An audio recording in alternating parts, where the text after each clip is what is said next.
নতুন বছর পয়লা জানুয়ারি থেকে দেশ জুড়ে পরিবর্তন হয়ে যাচ্ছে অনেক নতুন নিয়ম চালু হচ্ছে। আপনি যদি ব্যাংকে টাকা রেখে থাকেন, ব্যাংকের অনেক নিয়ম কিন্তু পরিবর্তন হয়ে যাচ্ছে। গ্যাসের দাম থেকে শুরু করে সোশ্যাল মিডিয়া ব্যবহারের নিয়ম, প্যান কার্ড, আধার কার্ড, রেশন ব্যবস্থা, তো কী নিয়মের পরিবর্তন হচ্ছে আজকের এই ভিডিওতে আমরা আলোচনা করব। তো অবশ্যই ভিডিওটি আপনাদের উপকারে আসবে, শেষ পর্যন্ত দেখতে থাকুন।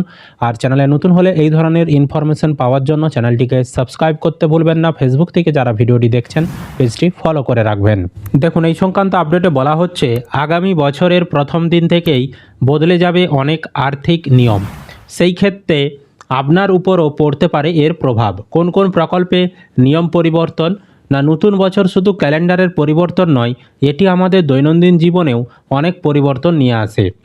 ডিসেম্বর মাস শেষ হতে চলেছে এবং 2026 সালের শুরু থেকেই দেশে ব্যাংকিং, কর, রেশন কার্ড, কৃষক প্রকল্প, গ্যাসের দাম, তারপর ডিজিটাল পেমেন্ট, সরকারি কর্মচারীদের বেতন এবং আরও অনেক সুবিধা সম্পর্কিত নতুন নিয়ম কার্যকর হতে পারে। কেন প্রভাব পড়বে এতে? এই পরিবর্তনগুলি সরাসরি সাধারণ মানুষের পকেটে সুবিধা এবং ভবিষ্যতের পরিকল্পনার উপর প্রভাব ফেলবে। কৃষক, কর্মজীবী, পেশাদার, বয়স্ক পেনশনভোগী বা মধ্যবর্তী পরিবার এছাড়াও সবার জন্যই পয়লা জানুয়ারি 2026 থেকে কী পরিবর্তন হতে চলেছে তা জানা জরুরি, যাতে তারা সময় মতো উপযুক্ত ব্যবস্থা নিতে পারে। তাই আসুন নতুন বছরের সাথে প্রত্যাশিত প্রধান পরিবর্তনগুলো এবং সেগুলো কিভাবে আপনাকে উপকৃত বা প্রভাবিত করবে তা জেনে নিন। তো কী নিয়ম পয়লা জানুয়ারি 2026 থেকে পরিবর্তিত হবে? 1 নম্বরে বলা হচ্ছে নতুন রেশন কার্ডের নিয়ম। 2026 সাল থেকে রেশন কার্ডের প্রক্রিয়া সহজ করা হবে। রেশন কার্ডের জন্য অনলাইন আবেদন এখন চালু করা হয়েছে। এটি বিশেষ করে গ্রামীণ এলাকা এবং কৃষকদের জন্য স্বস্তি দেবে। মানুষকে আর সরকারি অফিসে যেতে হবে না এবং তারা ঘরে বসেই আবেদন করতে পারবেন। এর সাথে সাথে রেশনের যে পরিমাণ, অর্থাৎ চাল, আটা বা গম যেগুলো দেয়, তারও কিন্তু নতুন লিস্ট প্রকাশ করা হয়েছে। পয়লা জানুয়ারি থেকে আপনারা নতুন ধরনের মাল পাবেন, মানে নতুন পরিমাণের মাল পাবেন। আমি স্ক্রিনে আপনাদেরকে দেখাচ্ছি, দেখুন এই ধরনের মালগুলো কিন্তু আপনারা পাবেন। বিশেষ করে এএওয়াই, এসপিএইচএইচ, পিএইচএইচ কার্ড যাদের রয়েছে তাদের ক্ষেত্রেই কিন্তু রেশনের মাল পরিবর্তন হচ্ছে।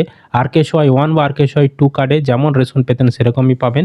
তবে কেন্দ্রের যে কার্ড এনএফএসএ, সেই কার্ডের কিন্তু রেশন পরিবর্তন হচ্ছে জানুয়ারি থেকে।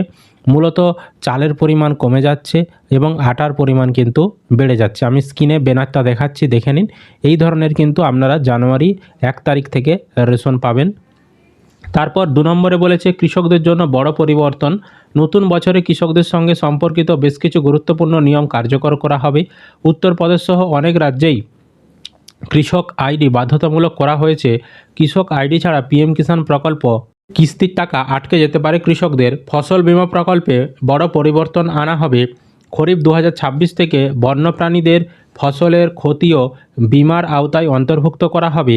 এছাড়াও যে কোনো ক্ষতির বিষয়ে 72 ঘন্টার মধ্যে রিপোর্ট করতে হবে। 3 নম্বরে ব্যাংকিং ও আয়করের নিয়ম। 2026 সালে অনেক ব্যাংকিং ও আয়কর নিয়মে পরিবর্তন আসতে পারে।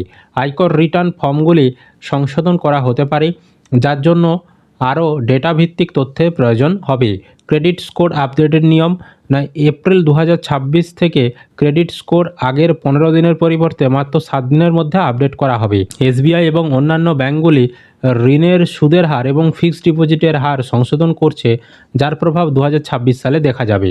4 নম্বরে বলেছে সরকারি স্কুলে ডিজিটাল উপস্থিতি। অনেক রাজ্য 2026 সাল থেকে সরকারি স্কুলগুলিতে ট্যাবলেটের মাধ্যমে ডিজিটাল উপস্থিতি ট্র্যাকিং ব্যবস্থা চালু করবে। এটি শিক্ষকদের উপস্থিতির উপর আরও ভালোভাবে নজরদারি করতে এবং পুরো ব্যবস্থাকে আরও স্বচ্ছ করতে সাহায্য করবে।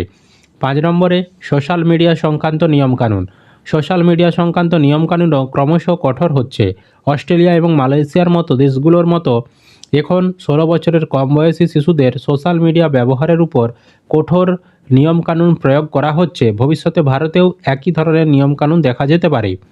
6 নম্বরে এলপিজি গ্যাস সিলিন্ডারের দাম। প্রতি মাসের 1 তারিখে এলপিজি সিলিন্ডারের দাম পর্যালোচনা করা হয়। ডিসেম্বরে বাণিজ্যিক সিলিন্ডারের দাম 10 টাকা কমানো হয়েছিল। পয়লা জানুয়ারি 2026 থেকে গৃহস্থ গ্যাস সিলিন্ডারের দামও কমানো হতে পারে বলে আশা করা হচ্ছে, যা সাধারণ পরিবারগুলোকে স্বস্তি দিতে পারে। 8ম বেতন কমিশন। এটি কেন্দ্রীয় সরকারি কর্মচারীদের জন্য একটি সুখবর হতে পারে। আশা করা হচ্ছে যে অষ্টম বেতন কমিশনের সুপারিশগুলো 1 জানুয়ারি 2026 থেকে কার্যকর করা হবে। ঘোষণাটি বিলম্বিত হলেও কর্মচারীরা পূর্ববর্তী তারিখ থেকে সুবিধা পেতে পারেন। ফিটমেন্ট ফ্যাক্টরের পরিবর্তনের মাধ্যমে যে মূল বেতন এছাড়াও পেনশনে একটি উল্লেখযোগ্য বৃদ্ধি সম্ভব হবে। 8 নম্বরে সিএনজি পিএনজির দাম কমবে। কেন্দ্রীয় সরকার 1 জানুয়ারি 2026 থেকে কার্যকর হতে যাওয়া কর পরিবর্তনগুলো বাস্তবায়ন করছে। জোনিং সিস্টেমে পরিবর্তনের ফলে সিএনজি এবং পিএনজির দাম কমতে পারে। এটি যানবাহন মালিক এবং গৃহস্থ গ্যাস ব্যবহারকারীদের স্বস্তি দেবে। 9 নম্বরে রিয়েল অ্যাসেট বিনিয়োগ করা সহজ হবে। 1 জানুয়ারি 2026 থেকে মিউচুয়াল ফান্ডগুলোর দ্বারা RERT অর্থাৎ real asset investment trust equity হিসাবে গণ্য হবে। এতে রিয়েল অ্যাসেট খাতে বিনিয়োগ বাড়বে বলে আশা করা হচ্ছে। ছোট বিনিয়োগকারীদেরও উপকার হবে। 10 নম্বরে প্যান কার্ড আধার কার্ড লিঙ্ক আবশ্যক। আপনি যদি 1 জানুয়ারি 2026-এর মধ্যে আপনার প্যান কার্ডের সাথে আধার লিঙ্ক না করেন তাহলে আপনার প্যান কার্ড নিষ্ক্রিয় হয়ে যেতে পারে। এর ফলে ব্যাংকের যে লেনদেন এছাড়াও আয়কর রিটার্ন দাখিল এবং অন্যান্য আর্থিক লেনদেনের সমস্যা পড়তে পারে আপনার। সুতরাং দেখতে পেলেন এই নিয়মগুলির কিন্তু পরিবর্তন আসতে চলেছে 1 জানুয়ারি থেকে। এছাড়াও আরও অনেক নিয়মের পরিবর্তন আসতে পারে।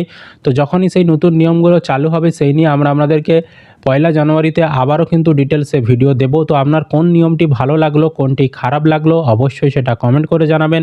ভিডিও ভালো লাগলে লাইক করবেন, বন্ধুদেরকে ভিডিওটা বেশি বেশি করে শেয়ার করে দেবেন। ফেসবুক থেকে যারা ভিডিওটি দেখছেন পেজটি ফলো করে রাখবেন। ইউটিউব থেকে যারা ভিডিওটি দেখছেন চ্যানেলটি সাবস্ক্রাইব করে রাখতে ভুলবেন না।